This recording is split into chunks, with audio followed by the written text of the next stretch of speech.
Am I audible? Voice கேக்குதா? இவன் பேர் ரைட்டு ஏன்னா லைட் ஆகணும் டே கஷ்டம். வாய்ஸ் கேக்குதா? ஓகே. சரி, அப்போ நம்ம லாஸ்ட் கிளாஸ் என்ன நடத்தியிருந்தோம்? ரெக்கார்டிங் ஸ்டார்ட் பண்ணியாச்சு. லாஸ்ட் கிளாஸ் என்ன நடத்தியிருந்தோம்?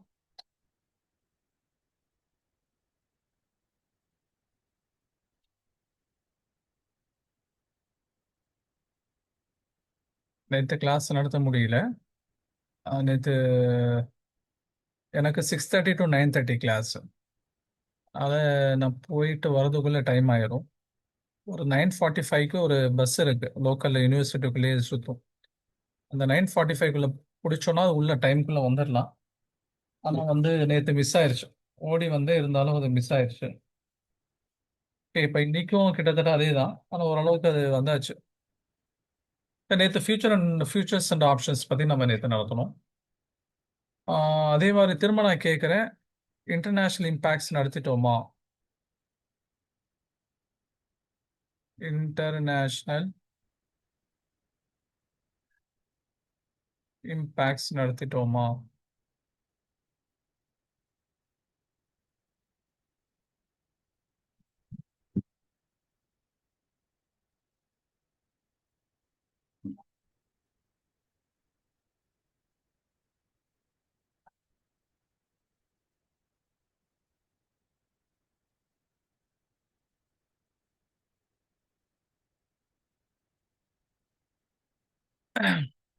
எனக்கு ஞாபகம் இருக்கு, நான் சொல்லியிருந்தேன்.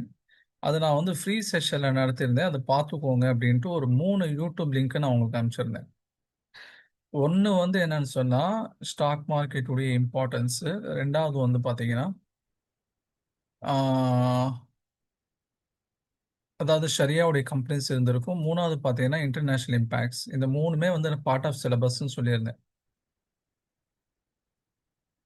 இப்போ தெரியலன்னு சொன்னால் இப்போ என்ன அர்த்தம்னா, அமிச்சே ஒரு வாரம் இருக்கும். அப்போ ஒரு கிளாஸ் இன்கேஸ் மிஸ் ஆகுதுங்கும் போது நம்ம அந்த கிளாஸ் எல்லாம் பார்த்து முடிக்கணுமா இல்லையா? இன்ஸ்டாவில் வந்து எனக்கு மாஸ்டர்ஸ் இன் ஸ்டாக் மார்க்கெட் அப்படின்னு சொல்லிட்டு ஒரு ஒரு நியூஸ் வந்தது. ஒரு ஆடு வந்துச்சு. அந்த ஆடு வந்து நான் ஃபாலோ பண்ணி போய் அப்படியே நம்பரை பிடிச்சிட்டாங்க. என் நம்பர் ஃபோன் பண்ணியிருக்காங்க. வீட்டில் எடுத்திருக்காங்க, ஊரில் எங்கள் அம்மா. அப்புறம் வாட்ஸ்அப்பில் கால் பண்ணி எனக்கு அட்மிஷன் கேட்குறாங்க. எவ்வளோங்க ஃபீஸ் அப்படின்னு கேட்டால் 21 லேக்ஸ். எவ்வளோ? 21 லேக்ஸ். கோர்ஸுடைய டியூரேஷன் என்ன அப்படின்னு சொல்லி பார்த்தீங்கன்னா 1 இயர். ஓகேங்களா? அப்போ நம்ம உங்களுக்கு வந்து ஒரு குவாலிட்டியான கோர்ஸ் வந்து ஜஸ்ட் ஒரு மீகரான அமௌண்ட்க்கு, சின்ன அமௌண்ட்க்கு நம்ம இங்கே கொடுத்துட்ருக்கோம். ஆனால் அது வந்து நீங்கள் அது யூஸ் பண்ணிக்கிறீங்களான்னு கேட்டால் எனக்கு அது தெரிய மாட்டேங்குது. ஓகே, இது வந்து நீங்கள் ஜஸ்ட் 3 மந்த்ஸ்க்கு அப்புறம் டைரெக்டாக மார்க்கெட்டில் இறங்கி சம்பாதிச்சிடலாம். அப்படி வந்து இப்போ சில கோர்ஸ்லாம் வந்து நம்ம படிப்போம், ஆனால் அது நமக்கு யூஸ் ஆகுமா ஆகாதான்னு தெரியாது. இல்லை வந்து மற்றவங்கள டிபெண்ட் பண்ணி இருக்கிற மாதிரி இருக்கும். அந்த மாதிரி பல விஷயங்கள் இருக்குது. ஆனால் இங்கே பார்த்தீங்கன்னா அந்த மாதிரி இல்லை. நம்ம யாரையும் டிபெண்ட் பண்ணி இருக்க தேவையில்லை. நம்மளாம் மார்க்கெட்டில் இறங்கி இன்வெஸ்ட்மெண்ட் பண்ணி ஏர்ன் பண்ண ஆரம்பிச்சிடலாம். ஓகே. அடுத்தது வந்து அட்வான்ஸ் கோர்ஸும் நம்ம கொடுக்குறோம். அதை ஜாயின் பண்ண வில் பண்ணுறவங்க காண்டாக்ட் பண்ணலாம், ஒன்றும் தப்பில்லை. அதனால் கொடுத்துருக்குற அந்த 3 வீடியோஸை வந்து நம்ம இன்னைக்காவது கிளாஸ் மிஸ் ஆச்சுன்னா இல்லை சாட்டர்டே சண்டேனா அதை பார்த்து முடிங்க. அது எல்லா கிளாஸும் பார்த்து தான் உங்களால் என்ன பண்ணணும் அப்படிங்கிறத ஒரு கன்க்ளூஷனுக்கு வர முடியும். இல்லைன்னு சொன்னால் அரைகுறையாக கற்றுக்கிட்டு நீங்கள் இறங்குன மாதிரி தான். சரியா? அப்போ ஃபர்ஸ்ட் ஆஃப் ஆல் அதை கம்ப்ளீட் பண்ணால் தான் உங்களுக்கு சிலபஸ் முழுசாக கம்ப்ளீட் ஆன மாதிரி. அந்த 3 வீடியோ நீங்கள் விட்டுட்டீங்கன்னா சிலபஸ் வந்து இன்கம்ப்ளீட்டாக இருக்கிற மாதிரி தான். அதை ஞாபகம் வச்சுக்கோங்க. சரி, இப்போ இன்றைக்கி நம்ம என்ன பார்க்க போகிறோம்னா stop loss, entry, exit, trading psychology வேணாம். அது டைம் இருந்தால் இன்றைக்கி பார்க்கலாம். ஏன்னா வந்து ஆல்ரெடி நம்ம இப்போவே வந்து மணி 10:30 ஆயிடுச்சு. ஒரு ஆஃப் அன் ஹவரில் நம்மளால் எது பண்ண முடியுதோ அதை மட்டும் நம்ம இன்றைக்கி செய்வோம். மற்ற போர்ஷன் வந்து நாளைக்கே தள்ளி வச்சிடலாம். சரி, இப்போ ஸ்டாப் லாஸு, என்ட்ரி, எக்ஸிட் இதெல்லாம் வந்து எதை பற்றி நமக்கு சொல்ல வருது அப்படின்னா, எப்படிப்பட்ட ஆளாக இருந்தாலும், எவ்வளோ அவங்க வந்து ஸ்டாக் மார்க்கெட்டை அவங்க கரைச்சி குடிச்சிருந்தாலும் ஸ்டாப் லாஸ் இல்லாமல் அவங்க ட்ரேட் பண்ண மாட்டாங்க. ஸ்டாப் லாஸ் இல்லாமல் என்ன பண்ண மாட்டாங்க, அவங்க ட்ரேட் பண்ண மாட்டாங்க. ஓகே. நம்ம மட்டும் இல்ல. மும்பைல இருக்கிறவங்களா இருக்கட்டும் சரி, இல்ல 30, 40 வருஷமா இந்த ஃபீல்ட்ல இருக்கிறவங்களா இருந்தாலும், எல்லாரும் வந்து ஸ்டாப் லாஸ் வச்சுட்டு தான் பண்ணுவாங்க. இப்ப என்னுடைய எக்ஸ்பீரியன்ஸ்ல இருந்து உங்களுக்கு நான் சொல்லக்கூடிய ஒரு அட்வைஸ் என்ன அப்படின்னு சொன்னா, என்னுடைய எக்ஸ்பீரியன்ஸ்ல இருந்து உங்களுக்கு நான் சொல்லக்கூடிய அட்வைஸு, ஸ்டாப் லாஸ் இல்லாம நீங்க ட்ரேட் பண்ணவே கூடாது. சரிங்களா? ஸ்டாப் லாஸ் இல்லாம ட்ரேட் பண்ணவே கூடாது. என்னோட எக்ஸ்பீரியன்ஸ்ல இருந்து நான் சொல்றேன். என்ன ஆகும்? இப்போ உதாரணமா நீங்க ஒரு ஸ்டாக் ஏறுது. ரூ. 100க்கு வாங்குறீங்க. உங்களுக்கு எக்ஸ்பெக்டேஷன் என்ன? 105 போகும்னு எதிர்பார்க்குறீங்க. அது 105க்கு போகாம என்ன ஆயிருச்சு? கீழ இறங்கிருச்சு. 95க்கு வந்துருச்சு. உங்க ஸ்டாப் லாஸ் ஹிட் ஆயிருச்சா? வந்துரணும். வெளிய வந்துரணும். ஓகே. 5% லாஸு. அடுத்த ட்ரேட்ல பார்த்துக்கலான்னு வெளிய வந்துரணும். இல்ல கொஞ்சம் வெயிட் பண்ணலாம் ஏறும் அப்படின்னு வெயிட் பண்றீங்க. அது 90க்கு போச்சு. இல்ல தான் ஏறிரும் அப்படின்னு வெயிட் பண்றீங்க. அது என்ன ஆச்சு? திரும்ப வந்து அப்படியே இறங்கி 85க்கு போச்சு. அப்படியே வெயிட் பண்றீங்க. அப்படியே என்ன ஆச்சு? 80. திரும்ப அப்படியே வெயிட் பண்றீங்க. அப்படியே இறங்கிட்டு என்ன ஆச்சு? 75. ஓகே. திரும்ப அப்படியே பார்க்குறீங்க 70. இப்ப இங்க வந்து நின்றுச்சு அப்படின்னா, ஒரு 30% ஆஃப் உங்களுடைய இன்வெஸ்ட்மென்ட் அந்த ஸ்டாக்ல போட்ட இன்வெஸ்ட்மென்ட் காலி. இப்ப இங்க வந்ததுக்கப்புறம் உங்களால என்ன யோசிக்க முடியாதுன்னா, இப்ப அத வைக்கிறதா, விக்கிறதாங்கிறத யோசிக்க முடியாம போயிடும். சரிங்களா? வைக்கிறதா, விக்கிறதான்னு தெரியாம அப்படியே என்ன பண்ணுவீங்க? ஹோல்ட் பண்ணி வச்சிருப்பீங்க. கண்டிப்பா 100க்கு வரும். எப்போ வரும்? ஒரு 2 வருஷம் கழிச்சு வரும். ஒரு 2 வருஷம் கழிச்சு என்ன ஆகும்னா, உங்களுடைய ஒரு 50K இன்வெஸ்ட்மென்ட் இந்த ஸ்டாக்ல போட்டிருக்கீங்கன்னா, அந்த 50K இன்வெஸ்ட்மென்ட் அப்படியே என்ன ஆயிரும்? அங்க ஹேங் ஆயி நின்றும். 2 வருஷத்துக்கு அந்த இன்வெஸ்ட்மென்ட் உங்களுக்கு லாபம் சம்பாதிச்சே தரல. இப்ப இந்த பீரியட்ல ஒரு 5% போச்சா? ஒரு வாரத்துக்கு போயிருச்சா? சரி ஒண்ணும் பிரச்சனை இல்ல. அடுத்த வாரத்துல அத எடுத்துடலாம். ஆனா நீங்க அப்படியே விட்டு அது ஏறி வரும்னு சொல்லி பார்த்து அது 70க்கு போயிட்டு, அல்ல 60க்கு போயிட்டு, அத விக்கவும் முடியாம, வைக்கவும் முடியாம, அது திரும்ப ஏறி வரும்னு பார்த்து அதுக்கு 2 இயர்ஸ் எடுத்து, அதுவரைக்கும் அந்த இன்வெஸ்ட்மென்ட் அங்க மாட்டி இருந்து, ஓகேவா? இதெல்லாம் வந்து நாட் அட்வைசபிள். ஏன்னா வந்து நீங்க ஸ்டாப் லாஸ் வைக்காததுடைய விளைவு இந்த மாரி நடந்திருக்கு. சரி, இப்ப நீங்க என்ன பண்றீங்க? 100க்கு ஒரு ஸ்டாக் வாங்குறீங்க. அது 105க்கு போகும்ன்னு சொல்லி எதிர்பார்க்குறீங்க. ஓகே. என்ன ஆச்சு? இறங்கி 95க்கு வந்துருச்சு. இறங்கி 95க்கு வந்துருச்சு. ஓகேவா? இப்ப 95க்கு வந்ததுக்கப்புறம் என்ன நடக்குது அப்படின்னு சொன்னா, நீங்க ஸ்டாப் லாஸ் ஹிட் ஆயிருச்சு அப்படின்ட்டு வித்துடுறீங்க. ஓகே. நம்ம வந்து ரெகுலேஷன்ஸ ஃபாலோ பண்ணணும் அப்படின்ட்டு நீங்க வித்துடுறீங்க. அது என்ன ஆகுது? 94 வரைக்கும் வருது. 95ல வித்துட்டீங்க. 94 வந்து திரும்ப இப்படியே ஏறி ரூ. 110க்கு போயிருச்சு. ஒரு 4 நாள். அச்சச்சோ! என்னடா இது இவ்ளோ பெரிய தப்பு பண்ணிட்டோமே! கொஞ்சம் பொறுமையா இருந்திருந்தோம்னா, அந்த ஸ்டாக் வந்து நம்ம வச்சிருந்தோம்னா, இந்நேரத்துக்கு 10% ப்ராஃபிட் பார்த்துருக்கலாமே! 4 நாள் தானே ஆச்சு. அப்படின்னு நீங்க நெனச்சீங்கன்னா, அது மிகப்பெரிய ட்ராப் அது. அது என்னது அது? மிகப்பெரிய ட்ராப். ஏன்னா, ஒரு ஸ்டாக்ல இந்த மாரி கண்டிப்பா நடக்கும். நீங்க ஸ்டாப் லாஸ் வித்ததுக்கு வந்து வித்துட்டீங்க. அதுக்கப்புறம் அது ஏறி வரும். ஆனா, மெஜாரிட்டி ஆஃப் தி ஸ்டாக்ஸ் என்ன ஆகும்ன்னு சொன்னா, அப்படியே இறங்கி போயிட்டு இங்க நிப்பாட்டிரும் உங்களுக்கு. ரூ. 60க்கு நிப்பாட்டிரும். ரூ. 100க்கு வாங்குன ஸ்டாக்ஸ ரூ. 60ல கொண்டு வந்து நிப்பாட்டிரும். ஓகே. இப்ப ரூ. 60ல கொண்டு வந்து அது உங்களுக்கு நிப்பாட்டிருச்சுன்னு சொன்னா, அது எப்போ நீங்க விப்பீங்க? இந்த ஆப்பர்ச்சுனிட்டி போனா கூட பரவால்ல. நீங்க அடுத்த ஆப்பர்ச்சுனிட்டில என்ன பண்ணிக்கலாம்? அத யுட்டிலைஸ் பண்ணிக்கலாம். ஆனா, உங்களுக்கு இந்த ஆப்பர்ச்சுனிட்டியே இங்க கிடைக்கலன்னா என்ன பண்ணுவீங்க? பணம் உள்ள போய் மாட்டிக்கிச்சு. 2 வருஷமா அத எடுக்கவே முடியல. அப்ப ஸ்டாப் லாஸ் அப்படிங்கிறது சில சமயத்துல ஏன்டா நம்ம வந்து இங்க ஸ்டாப் லாஸ்ல வித்தோம்? வச்சிருந்திருக்கலாமேன்னு தோண வைக்கும். ஆனா, அது தப்பான ஐடியா அது. அது தப்பான யோசனை. அது வந்து உங்கள ஏமாத்துறதுக்கு, ட்ராப் பண்றதுக்காக வரக்கூடிய யோசனை அது. அந்த மாரியான ஒரு விஷயத்துக்கு எப்பவுமே என்ன பண்ணிறாதீங்க, இடம் குடுத்துறாதீங்க. சரியா? ஸ்டாப் லாஸ் அப்படிங்கிறது இட்ஸ் எ மஸ்ட். உங்களுக்கு வந்து if the stock price if the stock price comes down, can we buy some more stocks at reduced price? அது வரேன். ஓகே. இதுதான் வந்து உங்களுடைய கொஸ்டின்ஸ்க்கு நான் அடுத்து வரேன். இப்போ இதுதான் நமக்கு வந்து ஜென்ரலா நம்ம செய்ய வேண்டியது. சரிங்களா? இப்போ டார்கெட் அண்ட் எக்ஸிட்ட பொறுத்தவரைக்கும், how to fix stop loss. ஜென்ரலா நான் நியூ ஸ்டூடண்ட்ஸ்க்கு சொல்றது என்ன அப்படின்னா 5% வைங்க அப்படின்னு சொல்றது. Okay. Swing low should be stop loss point. அது வந்து தப்பான ஐடியா. இது என்னுடைய கிளாஸ்ல நான் எனக்கு சொல்லிக் கொடுத்த விஷயம். ஏன்னா சில சமயத்துல ஸ்டாப் லாஸ் வந்து பார்த்தீங்கன்னா 15% மேல இருக்கும். இப்போ ஸ்விங்ல ஒருத்தருக்கு இதை வைக்க சொல்றாங்க. Swing low should be the stop loss point. இதுதான் வந்து ஸ்டாப் லாஸ் பாயிண்டா இருக்கணுங்கிறாங்க. அப்போ இங்க இவ்வளவு தூரம் இறங்கி வந்து நீங்க இதுக்கப்புறம் இறங்குனா விக்கலாம்னு சொல்லி வச்சிருந்தீங்கன்னு வைங்களேன், இது 15% கீழே வந்துரும். சரிங்களா? இல்ல இன் கேஸ் வந்து இன் கேஸ் வந்து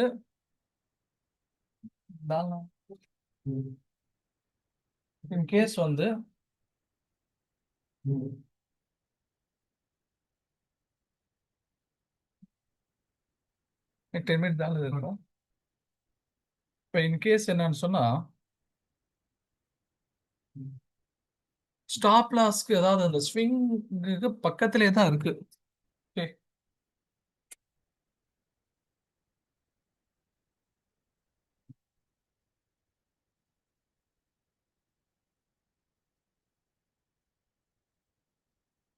இன்கேஸ் ஸ்விங்குக்கு பக்கத்துல தான் இருக்கு. அப்போ உங்களுக்கு ஸ்டாப் லாஸ் உடைய பாயிண்ட் வந்து பெரிய டிஸ்டன்ஸ்ல இல்லைன்னா ப்ராப்ளம் இல்லை. ஓகே. உங்களுடைய ஸ்டாப் லாஸ் பாயிண்ட் உங்களுக்கு பெரிய டிஸ்டர்ப் இல்லைன்னா என்ன இல்லை, அது வந்து ப்ராப்ளம் இல்லை. இங்கே தான் உங்க ப்ரைஸ் இருக்கு. இது வரைக்கும் இருந்தா ஒன்றும் ப்ராப்ளம் இல்லை. ஆனா நீங்க இங்க வாங்குறீங்க, இல்லை இந்த இடத்த கிராஸ் பண்ணதுக்கு அப்புறம் இங்க வாங்குறீங்க, ஒரு 10 12% வந்துருச்சு அப்படின்னா அது ரொம்ப தூரத்துல வர மாதிரி ஆயிரும்.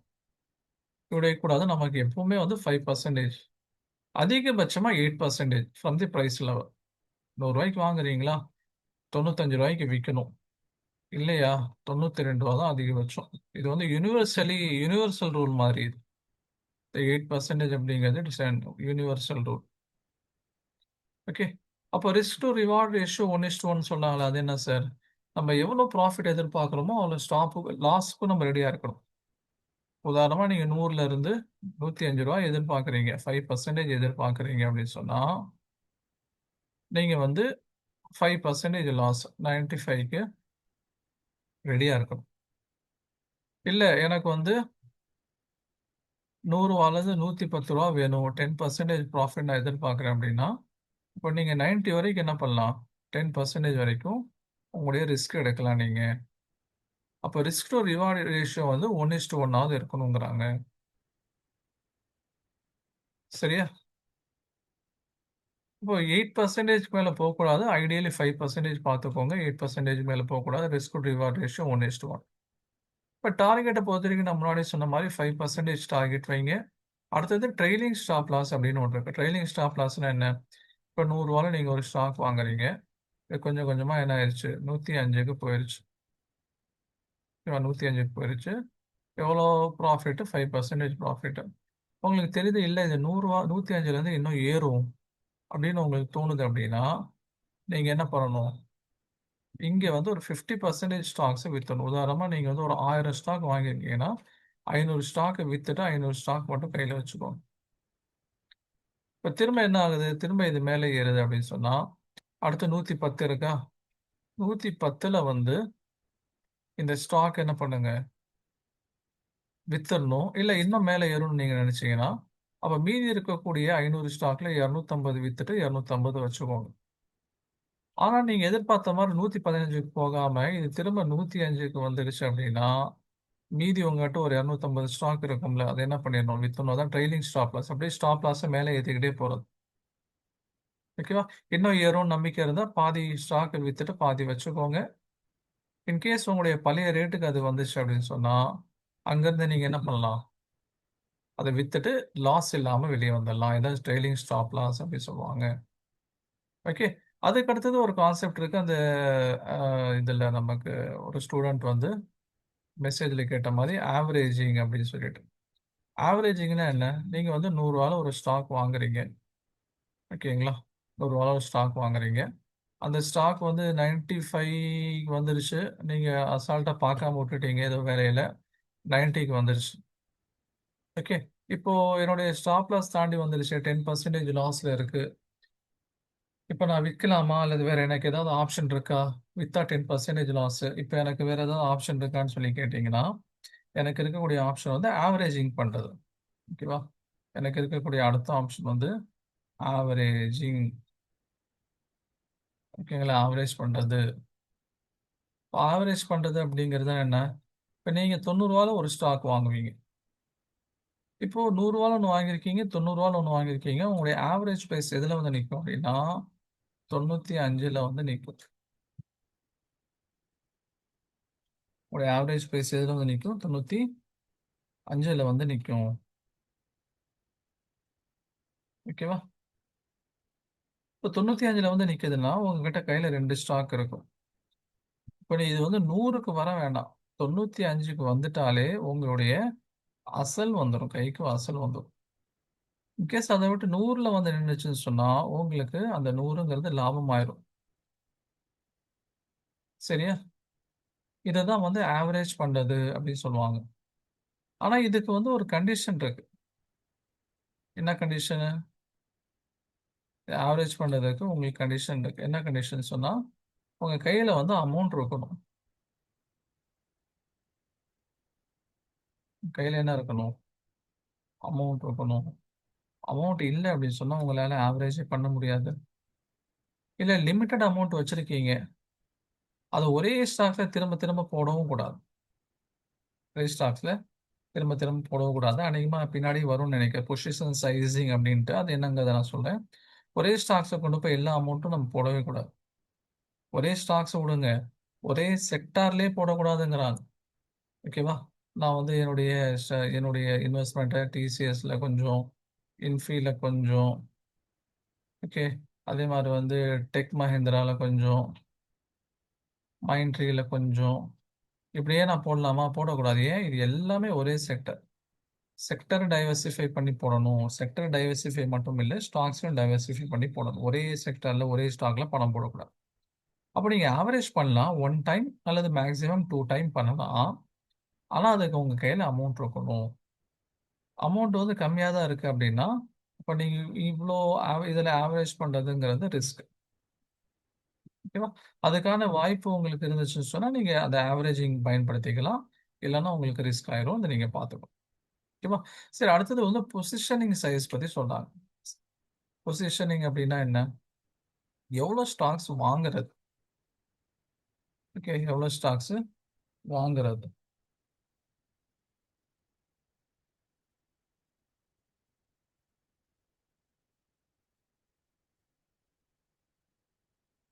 எவ்வளோ ஸ்டாக்ஸ் வந்து வாங்குறது? இதான் வந்து பொசிஷன் சைஸ்ன்னு சொல்லுவாங்க. பொசிஷன் சைஸ பொறுத்தவரைக்கும், இப்போ வந்து இது நிறைய இங்க ஃபார்முலா குடுத்துருக்காங்க. Risk into B by stop loss in point அப்படிலாம் தேவையில்ல. எவ்வளோ குவான்டிட்டி நான் வாங்கணும் அப்படின்னு சொன்னா, எவ்வளோ குவான்டிட்டி வாங்கணும் அப்படின்னு சொன்னா, என்கிட்ட 1,00,000 இருக்குன்னு வைங்களேன். அதுல வந்து நான் வந்து ஒரு 4 ஸ்டாக்ஸ்ல நான் பிரிச்சு போடுவேன். எங்களா ஸ்டாக் 1, ஸ்டாக் 2, கம்பெனி 3, கம்பெனி 4ன்னு சொல்லிட்டு 4ல பிரிச்சு போடுவேன். அதிகபட்சமா 5ல போடுவேன். ஓகே. அதிகபட்சமா எவ்வளோல போடுவேன்? 5ல நான் இன்வெஸ்ட்மென்ட் பண்ணுவேன். அப்போ நான் என்கிட்ட இருக்கக்கூடிய அமௌண்ட்ட நான் என்ன பண்ணக்கூடாதுன்னா, 20 ஸ்டாக்ஸ்ல கொண்டு போய் போடக்கூடாது. ஒவ்வொரு ஸ்டாக்ஸ்லயும் 5,000, 5,000, 5,000ன்ட்டு 20 ஸ்டாக்ஸ்ல போட்டுட்டு, அப்ப எப்படி வந்து அத கண்காணிக்க முடியும்? ஒரு வீட்ல வந்து 2 குழந்தைங்க, 3 குழந்தைங்க இருந்தா கண்காணிக்கலாம். 10 குழந்தைங்க இருந்தாங்கன்னா எப்படி கண்காணிக்க முடியும்? யார் எங்க போறாங்க, எங்க வராங்கன்னு எப்படி கண்காணிக்க முடியும்? ஓகே. அப்போ 2, 3 ஸ்டாக்ஸ் அப்படிங்கிறது 2, 3 குழந்தைங்க மாரி. கண்காணிக்கிறது ஈஸி. இப்ப 4 நம்மகிட்ட இருக்கிற அமௌண்ட்ட வந்து 4 ஸ்டாக்ஸ்ல போடணும். எப்படி 4ல போடுவீங்க? இந்த ஸ்டாக்ஸ் 25, இதுல 25, இதுல 25, இதுல 25. ஓகேவா? இல்லன்னா 5 ஸ்டாக்ஸ்ல அதிகபட்சமா. அப்போ 20, 20, 20ன்ட்டு எல்லா ஸ்டாக்ஸ்லயும் பிரிச்சு போடுவீங்க. ஒரு ஸ்டூடண்ட் வந்து ப்ரீவியஸ் ஏதோ ஒரு பேட்ச் ஸ்டூடண்ட்ஸ் வந்து எனக்கு அவருடைய ஸ்டாக் பொசிஷன் அனுப்பிச்சு, இத பாருங்க. எந்த ஸ்டாக் வைக்கலாம், கூடாதுன்னு சொல்லலாம் சொல்லுங்க அப்படின்ட்டு ஒப்பீனியன் கேட்டு ஸ்கிரீன்ஷாட் அனுப்பிச்சாரு. 67 ஸ்டாக் வச்சிருக்காரு போர்ட்ஃபோலியோ. 8 லருந்து 9 லட்சம் ரூபாய் இத போட்டு இருக்காரு. அந்த 8லேருந்து 9 ஸ்டாக்ஸ வந்து 50, 60 ஸ்டாக்ஸ்ல போட்டிருக்காரு. எப்படி இத மானிட்டர் பண்ணுவீங்க? நான் அவர்ட்ட கேட்டேன், "நீங்க கிளாஸ் அட்டெண்ட் பண்ணீங்களா இல்லையா? நோட் பண்ணீங்களா இல்லையா? என்ன பேசுறோம், சொன்னோம் அப்படிங்கிறத. இவ்ளோ ஸ்டாக்ஸ் நீங்க போட்டு வச்சிருக்கீங்களே, இது எப்படி நீங்க மானிட்டர் பண்ணுவீங்க?" அதெல்லாம் அவரால முடியாதனால தான் என்கிட்ட கேட்டு மெசேஜ் அனுப்பிச்சிருக்காரு. அத அப்படி பண்ணாதீங்கன்னு சொன்னது கூட அவருக்கு தெரியலையா? இல்ல ஞாபகம் இல்லையாங்கிறது தெரியல. சரியா? அப்ப நம்ம பொசிஷன் என்ன பண்ணிக்கணும், ஒரு லிமிட்டடா வச்சுக்கணும். அப்பதான் நம்மள மானிட்டர் பண்றதுக்கு ஈஸியா இருக்கும். ஒரே ஸ்டாக்ல போடவும் கூடாது, ஒரே செக்டார்ல போடவும் கூடாது. டைவர்சிஃபை பண்ணி போடணும். சரிங்களா? இப்ப ஜென்ரலா வந்து ஒரு ட்ரெண்ட் வந்து ப்ரிவேல் ஆச்சு அப்படின்னா, ஒரு ட்ரெண்ட் போயிட்டு இருக்குன்னா, அந்த ட்ரெண்ட் எத்தன காலங்களுக்கு போகும்? If a stock become in a confirmed up trend, it will continue up trending for. ஒரு ஸ்டாக் வந்து அப் ட்ரெண்ட்ல போகுது அப்படின்னா, அது அப் ட்ரெண்ட்லயே போயிட்டு இருக்கும். எத்தன நாளைக்கு? ஒரு 6 மந்த்ஸ் அது அப் ட்ரெண்ட்ல தான் போகும். இது ஜென்ரலான ஒரு அப்சர்வேஷன். இப்படித்தான் போகும்னு கட்டாயம் இல்ல. மார்க்கெட்ட பொறுத்தவரைக்கும் எதுவுமே கட்டாயம் இல்ல. ஒரு 6 மந்த்ஸ் போகும். இல்லையா அதையும் தாண்டி போச்சுன்னு சொன்னா, நம்ம ஒரு 2 இயர்ஸ் எதிர்பார்க்கலாம். ஓகே. அதே மாரி வந்து 5 இயர், 10 இயர்லாம் வந்து இது ரேரஸ்ட் ஆஃப் ரேர் கேஸஸ்ல இந்த மாரிலாம் 5 வருஷத்துக்குலாம் ஒரு ஸ்டாக் அப் ட்ரெண்ட்லலாம் போகாது. ஓகே. ஒரு 6 மந்த்ஸ், 2 இயர்ஸ் ரேர் கேஸ்ல 5 இயர், 10 இயர் எதிர்பார்க்கலாம். அதே மாரி ஒரு ஸ்டாக் வந்து கீழ இறங்குச்சு அப்படின்னு சொன்னா, கீழ இறங்குச்சுன்னு சொன்னா, அது எத்தன நாள் போகுமா? 3 மந்த்ஸ் அது டவுன் ட்ரெண்ட் எதிர்பார்க்கலாம். இல்ல அதிகபட்சமா 9 மந்த்ஸ். ஓகே. 2 இயர், 5 இயர்லாம் வந்து இது ஒரு ரேரஸ்ட் ஆஃப் ரேர் கேஸ். அவ்வளோ காலங்கள் என்ன ஆகாது. ஒரு ஸ்டாக்குங்கிறது மூவ்மெண்ட் குடுக்காது. 3 டூ 9 மந்த்ஸ். இங்க இருந்து நம்ம எதிர்பார்க்கலாம். இங்க 9 மந்த்ஸ் போயிருச்சுன்னா, அதிகபட்சமா அங்க இருந்து ரிவர்சல் ஆயிரும் அப்படிங்கிறத எதிர்பார்க்கலாம். ஓகே. இப்ப இதெல்லாம் வந்து ஜென்ரலாக இருக்கக்கூடிய ஒரு அப்சர்வேஷன். இப்ப இத வச்சு நம்ம என்ட்ரி எடுக்கிறது, எக்ஸிட் ஆகுறத பத்தி நம்ம என்ன பண்ணிக்கணும்? நம்ம முடிவு பண்ணிக்கணும். ஓகே. சரி இன்னும் டைம் இருக்கு. அதனால வந்து ட்ரேடிங் சைக்காலஜி முடிச்சிடலாம். இப்போ ட்ரேடிங் சைக்காலஜிய பொறுத்தவரைக்கும் என்ன? சைக்காலஜி நமக்கு எதுக்கு வேணும்? ஓகே. இப்ப நம்ம இதுவரைக்கும் பார்த்தத நம்ம வந்து சம்மரைஸ் பண்ணிருவோம். இதுவரைக்கும் என்ன பார்த்தோம்? நம்முடைய ஸ்டாப் லாஸ், டார்கெட் இதெல்லாம் பார்த்தோம். சிம்பிளா சொல்லணும்னா 5% என்னுடைய ஸ்டாப் லாஸும், என்னுடைய டார்கெட்டும். அதுக்கு மேல வைக்காதீங்க. 5லேருந்து அதிகமா போனீங்கன்னா 8% இல்ல நீங்க எவ்வளோ லாபத்த எதிர்பார்க்குறீங்களோ, அந்த பெர்சன்டேஜ் ரிஸ்க் எடுக்க ரெடியா இருங்க. ட்ரெய்லிங் ஸ்டாப் லாஸ்னா என்னங்கிறத சொல்லிட்டேன். ஆவரேஜிங்னா என்னங்கிறத சொல்லிட்டேன்.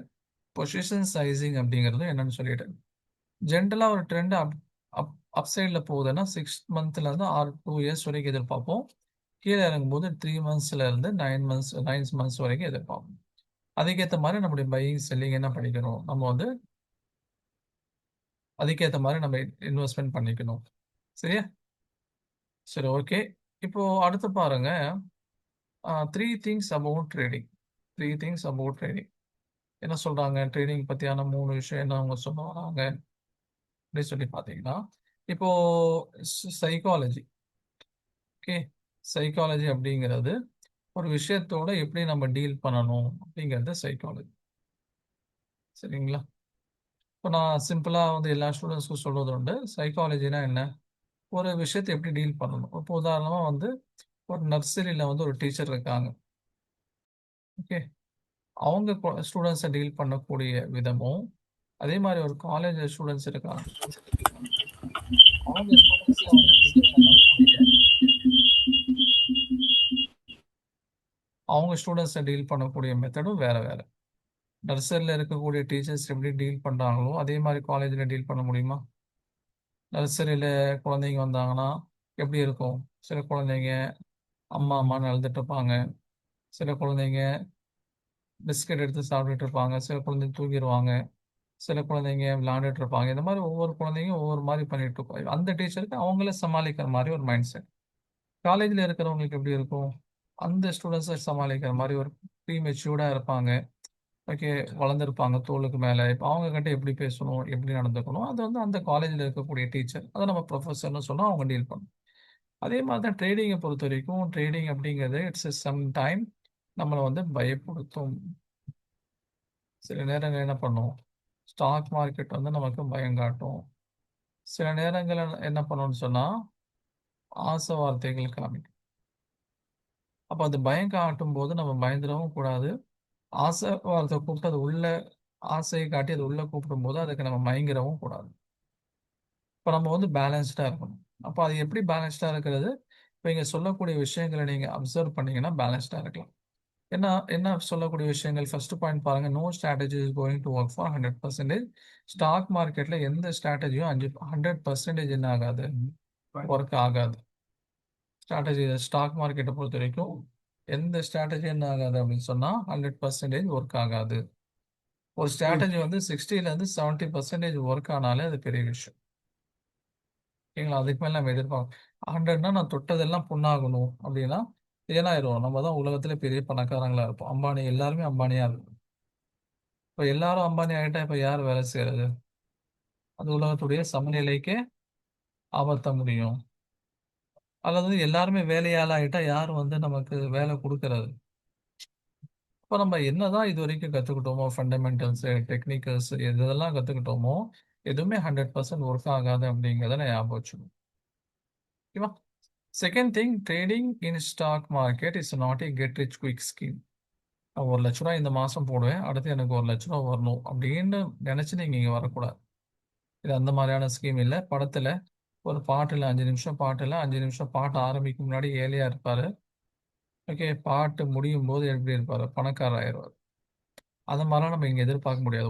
ஒன் லேக் போட்டு 1 லேக் எடுக்க முடியுமா? தாராளமா முடியும் இருக்கு. அது எஃப்&ஓல தான் அது பாசிபிள்.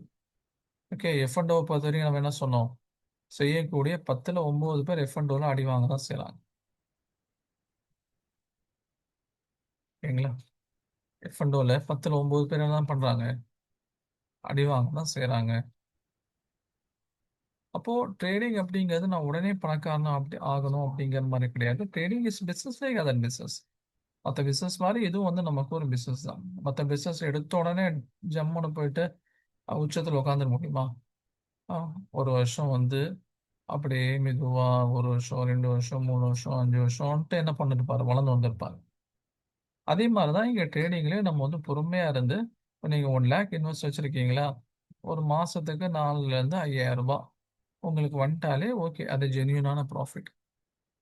இல்ல எனக்கு வந்து 1 லேக் போட்டு நான் 1 லேக் எடுக்கணும் அப்படின்னு சொல்லி நினைச்சீங்கன்னா, அதெல்லாம் வந்து சூதாட்டம் மாதிரி.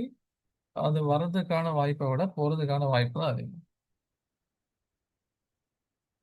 சரியா? அப்ப அத வந்து ஞாபகம் வச்சுக்கோங்க. நம்ம வந்து இது வந்து பிசினஸா ட்ரீட் பண்ணணும். ஓகே. அதே மாரி வந்து எனக்கு ஸ்டாக் மார்க்கெட்ல எல்லா நாலேட்ஜும் எனக்கு தெரியணும் அப்டின்ட்டு நீங்க நெனச்சீங்கன்னா, உங்களுக்கு 100 வயசு ஆயிட்டாலும் நீங்க எல்லா விஷயத்தையும் கத்துக்க முடியாது. அப்படி எல்லா விஷயத்தையும் கத்துக்கிட்டீங்கனாலும், உங்களுக்கு செய்றதுக்கு மனசு வராது. ஓகேவா? அதனால ஒரு பேசிக் சைக்காலஜி ஃபேக்டர் என்ன? It is better to stay unknown for something. சில நேரங்கள்ல சில விஷயங்கள் தெரியாம இருக்கிறது தான் நமக்கு நல்லது. It's better to stay unknown for சம்திங்னா, சில நேரங்கள்ல சில விஷயங்கள் நமக்கு தெரியாம இருக்கிறது நல்லது. ஓகே. அதே மாரி ஸ்டே நியூட்ரல் நாட் கிரீடி. நம்ம வந்து நியூட்ரலா நமக்கு ஒரு ப்ராஃபிட் வந்தா போதும் அப்படின்னு நினைச்சீங்கன்னா, அது ஓகே. கிரீடியா இருக்கக்கூடாது. மகாத்மா காந்தி கூட சொல்வாரா இல்லையா? உலகம் வந்து ஒவ்வொருத்தருடைய தேவைக்கும் கொடுக்க வசதி இருக்கு உலகத்துக்கு. ஒவ்வொருத்தருடைய ஆசைக்கும் அதுக்கு கொடுக்க முடியாது. அதனால கொடுக்க முடியாது. நபி அவங்க கூட சொல்லியிருக்காங்க, ஒரு ஒரு ஓடை நிறைய தங்கம் இருந்தாலும் இன்னொரு ஓடை வேணும்னு தான் எதிர்பார்ப்பான மனுஷன். சரியா? அது மனுஷனுடைய இயல்பு. அந்த மாரி இயல்போட இங்க நீங்க ட்ரேட் பண்ணீங்கன்னா, நீங்க மாட்டிக்குவீங்க. அதனால ஸ்டே நியூட்ரல் நாட் கிரீடி. நியூட்ரலா இருக்கிறதுக்கு பழகுங்க. இப்படி இருக்கக்கூடாது. கிரீடியா இருக்கக்கூடாது. பேராசை இருக்கக்கூடாது. சரியா? சரி, இப்ப நமக்கு இதுல லாஸ் வருமா? தாராளமா நமக்கு லாஸ் வரும்.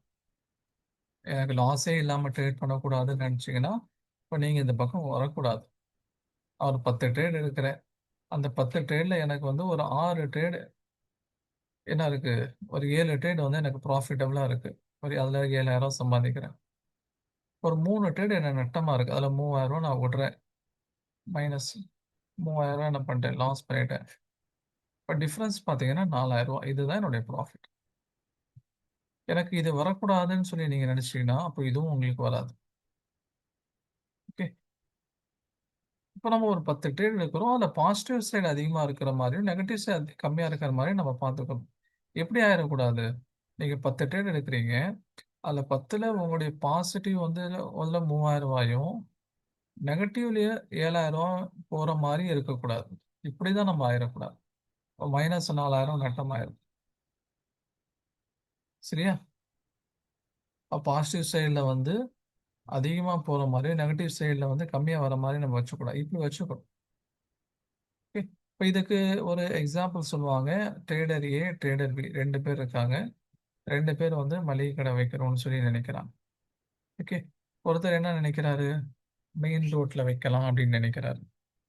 ஓகே. மெயின் ரோட்ல வைக்கலாம்னு நினைக்கிறாரு. ட்ரேடர் ஏ. ட்ரேடர் பி என்ன பண்றாரு? நல்ல ஒரு ஸ்ட்ரீட்ல மட்டும் வச்சுக்கலாம். சந்தையில அந்த மாதிரி வச்சுக்கலாம். இப்போ இந்த மாதிரி செய்யும்போது, இப்போ மெயின் ரோட்ல வைக்கிறாருன்னா, அவருக்கு எவ்வளோ வாடகை இருக்கும்? 45,000 வாடகை இருக்கும். ஓகேங்களா? இவரு சந்தையில தான் வச்சிருக்காரு. அதனால இவருக்கு வாடகை ரூ. 5,000 தான் இருக்கும். மெயின் ரோட்ல வைக்கிறாரு. நிறைய கஸ்டமர்ஸ் வரணுன்ட்டு 3 பேர் வேலைக்கு போறாருன்னு வைங்களேன். அப்போ ஒருத்தருக்கு 10,000 சம்பளம்னா 3 பேருக்கு 30,000 சம்பளம் கொடுக்கணும். இங்க வந்து சந்து கடை தானே, ஒரே ஒரு பையனை மட்டும் வச்சுக்கலாம். கூட நம்மளே இருந்துக்கலான்ட்டு என்ன பண்ணுவாரு? இவரு ஒரே ஒருத்தரை மட்டும் வேலைக்கு வச்சுக்கிறாரு. அதே கரண்ட் பில் பார்த்தீங்கன்னா, அது ஏசி கீசிலாம் போட்டு நல்ல ஹைஃபையா வச்சிருக்காரு. அதுலேருந்து இவருக்கு லாபம் எவ்வளோ கிடைக்குதுன்னு சொன்னா, சாரி, கரண்ட் பில் எவ்வளோ வருதுன்னு சொன்னா, அது ஒரு ரூ. 5,000 வருது. ஓகே. இப்ப இவருக்கு பார்த்தீங்கன்னா, அந்த மாரிலாம் எதுவுமே இல்ல. சும்மா வந்து ஒரு டீ ஷர்ட், பனியன் போட்டுக்கிட்டு கடையில வேலை செய்றாங்க. இவங்களுக்கு 2000 2000 தான் இவங்களுக்கு கரண்ட் பில் வருது. இப்போ ஓவராலா நீங்க பார்த்தீங்கன்னா, இவருக்கு எவ்வளோ செலவு? கிட்டத்தட்ட ரூ. 80,000 இவருக்கு செலவு. இவருக்கு செலவு பார்த்தீங்கன்னா, ரூ. 17,000 தான் செலவு. வெளிப்படையில பார்த்தா, இவருக்கு செலவு அதிகமான மாதிரியும், இவருக்கு செலவு கம்மியான மாரி தான் தெரியும். ஆனா, இன் ரியாலிட்டி இவர் இந்த 80,000 செலவு பண்ணனால தான், இவருக்கு எவ்வளோ கிடைச்சிருக்கும்? கிட்டத்தட்ட வந்து ரூ. 2,00,000 சேல்ஸ் ஆயிருக்கும். ஓகேங்களா? ஆனா, இவர் அந்த மாரி எந்த செலவும் ரிஸ்க்கும் எடுக்காதனால, இவருக்கு எவ்வளோ சேல்ஸ் நடந்திருக்கும்? இவருக்கு வந்து ஒரு 30,000 35,000 சேல்ஸ் நடந்திருக்கும். அப்ப இவர் இந்த ரிஸ்க் எடுக்க 80,000 ரிஸ்க் எடுக்க தனியா இருந்தனால, இவருக்கு இந்த ஒரு சேல்ஸ் நடந்துச்சு. அவர் வந்து இவ்வளோ தான் ரிஸ்க் எடுக்க ரெடியா இருந்தாரு, அல்லது ரிஸ்க் எடுக்க ரெடியா இல்ல அப்படிங்கிறனால, அவருக்கு இவ்வளோ தான் கிடைக்குது. இது எதுக்கு சொல்ல வரேன்னா, என்னுடைய இந்த 3000 எனக்கு வந்து ஒரு லாஸ் ஆகுது. 3000 வந்து லாஸ் ஆகுது அப்படின்னா, அந்த 3000 அப்படிங்கிறது எனக்கு 7000 ப்ராஃபிட்ட சம்பாதிச்சு குடுக்குது. இல்ல இந்த 3000 எனக்கு வேணாம், எனக்கு வரவே கூடாதுன்னு நெனச்சீங்கன்னா, அப்ப இந்த 7Kவும் உங்களுக்கு வராது. 7Kவும் என்ன ஆகாது? உங்களுக்கு வராது. சரியா? அப்ப நம்ப அந்த லாஸுக்கு நம்ம பயப்படக்கூடாது. அது வரவே கூடாதுன்னு நெனைக்கக்கூடாது. அது வரும். ஆனா, அத வந்து என்னுடைய ப்ராஃபிட்ட விழுங்கக்கூடாது அப்படிங்கிறத நம்ம நெனச்சோம். சரிங்களா? அதே மாரி சில மனோநிலையில நம்ம ட்ரேட் பண்ணக்கூடாது. எந்த மனோநிலையில? ஹங்ரி, ஆங்ரி, சேட், சிக்குங்குவாங்க. நீங்க பசியோட இருக்கும்போது, இதெல்லாம் வந்து நம்முடைய சமநிலை தவறக்கூடிய சந்தர்ப்பங்கள். நம்முடைய சமநிலை தவறக்கூடிய சந்தர்ப்பங்கள். ஹங்கரியா இருக்கும்போது, பசியோட. ஆங்ரி கோவமா இருக்கும்போது. ஓகே. கோவமா இருக்கும்போது எந்த டெசிஷனும் எடுக்கக்கூடாதுன்னு சொல்லுவாங்களா? இல்லையா? அதே மாரி சேடு கவலையில இருக்கும்போது. ஓகே. அதே மாரி சிக் உடம்பு முடியாம இருக்கும். இந்த நேரத்தில நம்மளால வந்து ஒரு கிளியர் கட்டா யோசிக்க முடியாது. கிளியர் கட்டா என்ன பண்ண முடியாது? நம்மளால வந்து எதையும் தெளிவா யோசிக்க முடியாது. ஓகேங்களா? அப்போ அந்த மாரியான நேரங்கள்ல நம்ம வந்து ட்ரேடிங் பண்ணோம் அப்டின்னா, அது வந்து லாஸ்ல கொண்டு போய் விட்டுரும். ஓகேங்களா? அதனால இந்த சமநிலை தவறக்கூடிய அந்த நிலைகள்ல நம்ம வந்து எந்த ஒரு ட்ரேடிங்கும் செய்யக்கூடாது. சரியா? இத வந்து நல்லா நீங்க ஞாபகம் வச்சுக்கோங்க. இப்போ நம்ம ட்ரேடிங்க எப்படி டீல் பண்ணோமோ, அந்த மாரி தான் டீல் பண்ணணும். பொதுவா பிசினஸ் வந்து எப்படி டீல் பண்ணணும்னா, இந்த மார்வாடி சேட்டானுங்க இருக்காங்க பார்த்தீங்களா? இவங்கள மாரி தான் வியாபாரம் பண்ணணும். ஓகே. எல்லா ஊர்லயும் உங்களுக்கு பார்த்துருப்பீங்க. எந்த ஊர்ல நீங்க இருந்தாலும். இப்போ எல்லா ஊர்லயும் வந்துட்டாங்க. முன்னாடியெல்லாம் ஒரு ஒரு ஊர்ல தான் கொஞ்சம் கான்சன்ட்ரேட்டடா இருந்தாங்க. ஈரோட்ல, கோயம்புத்தூர்ல அங்கெல்லாம் தான். இப்ப எல்லா ஊருக்கும் வந்துட்டாங்க. மதுரை, திண்டுக்கல், ஓகே, திருநெல்வேலி, நாகர்கோவில்னு சொல்லிட்டு. அவங்க ஒரு இப்ப எங்க கரூர்லலாம் பார்த்தீங்கன்னா, இந்த ஆட்டோ பார்ட்ஸ்லாம் வந்து அவங்க தான் கடை வச்சிருக்காங்க. மகாவீர் அப்படி இப்படின்ட்டு வச்சிருப்பாங்க. ஓகே. லீவே விடமாட்டான். கடையில 4 பேர் இருக்கானா, ஏதாவது ஒருத்தன் போனா கூட ஒருத்தன் வந்துருவான். தீபாவளி, பொங்கலுக்கு கூட அவன் பண்டிகை நாளைக்கு கூட லீவ் விட மாட்டான். அதே மாரி காலையில 7 மணிக்கு வந்து கடைய தொறந்தான்னா, நைட்டு 11 மணி வரைக்கும் கடை இருக்கும். நமக்கே தோணும், சரி அவன் கடைக்கு போனா அவன் கடையும் இருக்கும், ஆளும் இருப்பான் அப்படின்ட்டு. காலைல 7 மணிக்கு வரும்போது நல்லா குளிச்சு கிளிச்சு ரெஃப்ரெஷ்ஷா வந்து ஜம்முன்னு உட்காந்துருப்பான். சரிங்களா? அதே மாரி 11 மணிக்கு தான் போவான். ஆ சப்பாத்தி மட்டும் செஞ்சு, அதோட ஏதாவது அவனுக்கு பிடிச்சத செஞ்சு சாப்பிட்டு அப்படியே ஓட்டிருவானுங்க. சரிங்களா? இப்ப நம்ம ஆளுங்களே எத்தனை பேர் மார்வாடிகள் கிட்ட வேலைக்கு சேர்றாங்களா இல்லையா? எனக்கு தெரிஞ்சு திருச்சியில ஒருத்தர் எனக்கு தெரிஞ்ச ஒரு மார்வாடி கிட்ட வேலைக்கு சேர்ந்தாரு. அவர் வந்து வாட்ச் கடை வச்சிருக்காரு. யாரு? அந்த மார்வாடி ஹோல்சேல் வாட்ச்சு, அதே மாரி ஸ்பேர் பார்ட் அதெல்லாம் குடுக்குறாரு. ஆ திருச்சியிலேயே 3 பேர் தான் இருக்காங்க. அதுல வந்து சர்வை பண்றாரு. ராஜஸ்தான்லேருந்து இங்க வந்து பிசினஸ் ஆரம்பிச்சு சர்வை பண்ணாரு. ஏன்னா, அவங்களுக்கு இருக்கக்கூடிய அந்த தொழில் பக்தி, தொழில் சுத்தம் அந்த மாரி இருக்கிறனால. நம்ம அந்த அசால்ட்னஸ் வந்து நமக்கு முதல்ல போணும். அந்த அசால்ட்னஸ் முதல்ல எங்க போணும்னு சொன்னா, கிளாஸ்லேருந்தே போணும். ஓகேவா? கிளாஸ்லேருந்து அது நமக்கு போணும். ஆ இன்னும் சொல்லப்போனா, உங்களோட நான் ஏஜ்ல அதிகமா தான் இருப்பேன். உங்கள்ல பெரும்பாலானவங்க கூட என்னுடைய ஏஜ் அதிகம் தான். ஓகேங்களா? இருந்தாலும் இப்ப நாங்க கிளாஸ் போறோம்னு சொன்னா 6:30 டூ 7:45 இருக்கும். அதுக்கப்புறம் மகரிப் தொழுகை. இங்க மகரிப் 7:30 மணிக்கு தான். அதுக்கப்புறம் 8:15க்கு வந்தோம் அப்படின்னா, 10:00 வரைக்கும் கிளாஸ் நடக்குது. யாரும் எங்கேயும் அசைய மாட்டாங்க. அப்படியே உட்காந்துருப்பான். கடைசி நேரம் வரைக்கும் ரெஃப்ரெஷ்ஷா தான் இருப்பான். 2 மணி நேரம், 3 மணி நேரம் அப்படி. அந்த மாரி நம்முடைய கிளாஸுடைய அப்சர்வேஷன், ஒண்ணு நம்ம டவுட் கேட்கறது, ரிப்ளை பண்றது, அந்த வகையில எனக்கு 2வது பேட்ச் ஸ்டூடண்ட்ஸ் வந்து ரொம்ப பிடிச்சிருந்துச்சு. ஒரு 30, 35 பேர் இருந்தாங்க. அதுல ஒரு 20 பேர் வந்து ரொம்ப ஆக்டிவா இருந்தாங்க.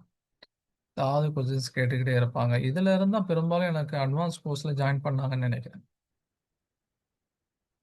ஓகே. இப்ப நான் ஒவ்வொரு பேட்ச்சும் சொல்றது உண்டு. ஏதோ இன்ஜினியரிங் மாரி என்ன படிச்சோனே தெரியாம படிச்சோம்ன்னு சொன்னா, அப்புறம் அது டைமும் வேஸ்ட்டு, பணமும் வேஸ்ட்டு. அந்த மாரி ஆயிறக்கூடாது. கத்துக்கிறோமா, இது ராக்கெட் சயின்ஸ் இல்ல. அதுக்காக இது வந்து யார் வேணாலும் செய்யலாம் அப்படிங்கிற மாரி இல்ல. நம்ம இதில கொஞ்சம் ஃபோக்கஸ்டா நம்ம பண்ணும்போது தான், நமக்கு என்ன பண்ணும், அந்த மார்க்கெட்டும் நமக்கு கை குடுக்கும். சரியா? இல்லன்னா அவன் சொல்றான், இவன் சொல்றான்னு கேட்டு நம்ம ஏதாவது போய் மாட்டிக்குவோம். அதனால நம்மகிட்ட அந்த ஒரு பங்க்சுவாலிட்டி,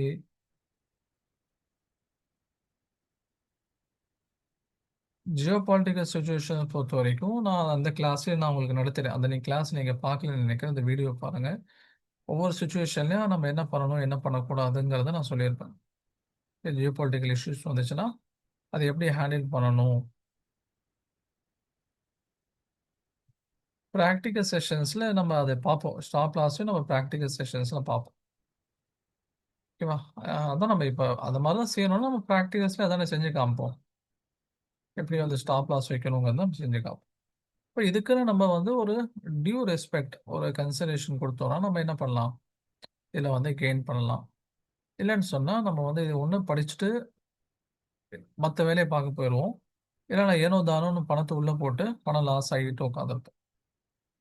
இப்ப அந்த மாரி இருக்கக்கூடாது. நம்ம இதுக்கு டியூ ரெஸ்பெக்ட் குடுத்தா தான் அதுலருந்து நம்மளால ஒரு ரிட்டர்ன்ஸ் எடுக்க முடியும். ஓகே. மத்த வேலைய பார்த்துக்கிட்டும், இந்த வேலைய பார்க்கணும். உலகத்துல எந்த வேலையும் அந்த மாரி கிடையாது. ஒரு வேலைய பார்த்துட்டு, இன்னொரு வேலையும் பார்க்கலாம் அப்படிங்கிற மாரி எந்த வேலையும் கிடையாது. ஆனா இதுல வந்து அந்த மாரி எந்த ரெஸ்ட்ரிக்ஷனும் இல்ல. நீங்க மத்த வேலைய பார்த்துக்கிட்டு தாராளமா ஸ்டாக்ஸ்ல இன்வெஸ்ட் பண்ணலாம். அதுவும் ஹலால் ஆப்ஷனோட வருது. இன்னைக்கு கூட நடத்தியிருந்தாங்க. இன்னைக்கு கூட கிளாஸ்ல index tau Jones okay. Tau Jones உடைய அந்த ஷரியா ஸ்கிரீனிங் பத்தி இன்னைக்கு சொன்னாங்க. உலகத்திலே ஃபர்ஸ்ட்டு இந்த ஷரியா ஸ்கிரீனிங் கொண்டு வந்தது அவங்க தானாமா. சரிங்களா? இப்ப நம்ம வந்து ஷரியாவுடைய கம்பெனிஸோட ஒரு ஆப்ஷன் கிடைச்சிருக்கு நமக்கு. அத நம்ம விட்டுறக்கூடாது. ஆல்ரெடி நெறைய விட்டுட்டோம் ஏற்கனவே. அத திரும்ப நம்ம விட்டுறக்கூடாது. ஓகே. எல்லாம் மனசுல ஞாபகம் வச்சுக்கோங்க. இன்னும் நமக்கு கிளாஸ் பாக்கி இருக்கிறது பார்த்தீங்கன்னா, தியரியில வந்து அக்கவுண்ட் ஹேண்ட்லிங் இருக்குது. ஷரியா பிரின்சிபல்ஸ் பார்ட் 2 இருக்குது. ஓகேவா? இந்த 2யும் வந்து நம்ம என்ன பண்ணணும்? நம்ம பார்க்க வேண்டியது இருக்குது. அது முடிஞ்சுச்சுன்னா, இன்ஷா அல்லாஹ் நம்முடைய தியரி பார்ட்ஸ் முடிஞ்சிடும். நம்ம பிராக்டிகல்ஸ் வந்துரும். பிராக்டிகல்ஸ் எப்படி செய்யணுங்கிறத நான் அதுக்கு முன்னாடி சில விஷயங்கள் சொல்லணும். அத நான் அப்போ சொல்றேன். ஓகே. சரி அப்ப இன்னைக்கான கிளாஸு டைம் ஆச்சு. நம்ம வைண்ட் அப் பண்ணிக்கலாம். உங்களுக்கு டவுட் இருந்தா தாராளமா நீங்க WhatsAppல கேளுங்க. ஓகே. அடுத்த கிளாஸ்ல மீட் பண்ணுவோம் நாளைக்கு. அஸ்ஸலாமு அலைக்கும். Thank you.